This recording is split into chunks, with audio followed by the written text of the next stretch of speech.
Mabuti na lang. Sinunod ko ang payo ng aking mga magulang na huwag ako masyado mag-iinom ng kape dahil masama sa aking kutis. Disin sana hindi ganito ang aking kutis. Kutis porcelana!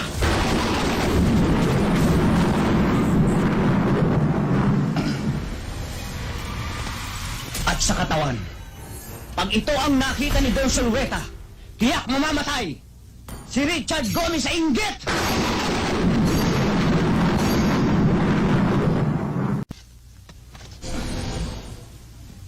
At kapag naka-profile, anong sinabi ni Gabi Concepcion? Kaya please lang, huwag kang masyado magdidikit sa babae at baka mapikot ka. Dahil sa totoo lang, ikaw ang pinakamagandang lalaki sa balat ng lupa. Hayop ka talaga! Ang ganda mong lalaki!